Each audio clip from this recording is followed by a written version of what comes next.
لما بنفكر في حياتنا عادة بنفكر فيها على إنها قصة من ساعة ما نتولد، والحاجات اللي بنعملها والذكريات الكتير اللي بنمر بيها. ودلوقتي إحنا هنا زي ما إحنا، مفيش حاجة اتغيرت، سواء اللي شغال في وظيفة أو أي شغل تاني. بس بالنسبة للمستقبل، أكيد كتير مننا بيخطط إن يعمل حاجات كتير، ومن جوانا أحلام كتير عايزين نحققها. من خلال التفكير في الماضي ده بيساعدنا نفهم اللي إحنا فيه دلوقتي، ومن خلال وجود أحلام كتير عايزين نحققها في المستقبل ده بيدينا أمل إننا نكمل ويخلينا ما نحبطش، ويخلي ثقتنا في نفسنا كبيرة وفي ربنا وإننا نقدر نحقق أي حاجة. لكن لو جيت تفكر في اللي انت عايشه دلوقتي، كل يوم نفس الروتين، من أول ما تصحى وتفطر وتروح الشغل وتشتري طلباتك وترجع البيت تعبان، تنام أو تتفرج على أي حاجة وترجع تنام، ويومك بيخلص على كده. الحياة زي ما هي طبيعية لكل شخص ومش ملهمة لأي جديد. لكن هل في حاجة غلط؟ السوشيال ميديا خلتنا نعتقد إن الناس كلها بتخرج وتسافر وتعمل كل حاجة نفسها فيها وعايشين مبسوطين طول الوقت، بس مش هي دي الحياة.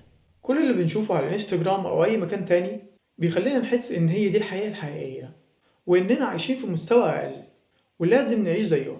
فبتبقى أحلى أيامنا هي اللي لسه هتيجي، ومش بنعيش يومنا ونستمتع بيه على أساس إنه يوم جميل، ويومنا العادي بيبقى يوم ممل، فبنضيع حياتنا ونتمنى إن حياتنا تبقى زي أي حد من الممثلين أو لعيب الكورة أو أي حد من المشاهير.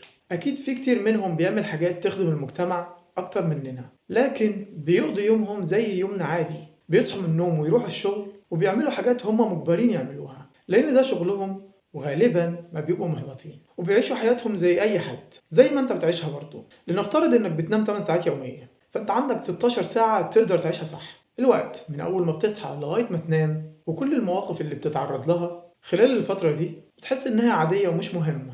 هي دي الحياة، روتين دائم. وده ممكن تحس إنه شيء محبط، ممكن يكون محبط لو أنت مش حابب الوقت ده. كتير مننا بيبقى عبد للعادات السيئة، بنعمل حاجات مش عايزين نعملها، بنشتغل في وظائف مش بنحبها، وبنحط نفسنا في مشاكل اجتماعية واقتصادية احنا مش عايزين نكون فيها.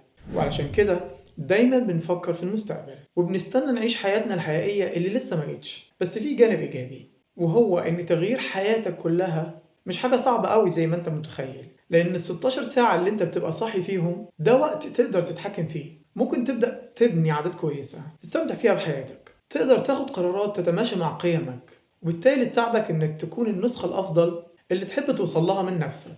لأن الحياة الجيدة هي عبارة عن مجموعة من الأيام الجيدة اللي أنت بتعيشها، مش بالضرورة أيامنا اللي إحنا عايشينها تبقى زي ما إحنا عايزينها، بمعنى تبقى خالية من الصعوبات. لأن الحياة الجيدة هي الحياة اللي نقدر نتحكم فيها ونقدر ناخد قرارات تفيدنا وتتماشى مع قيمنا وتخلينا سعداء. ممكن تكون مكالمة مع صديق، أو إنك تعمل هواية بتحبها واللي بتحس من خلالها إنك سعيد لما تقوم بيها، واللي هتبقى عادات يومية عندك بتحسسك بسعادة تلقائيا بمجرد إنك تعملها. لأن حياتك هي فقط يومك اللي أنت بتعيشه، هو يوم واحد وبيتكرر. لو وصلت لنهاية الفيديو أحب أشكرك، ولو عجبك الفيديو اضغط لايك علشان لو استفدت تقدر تفيد غيرك.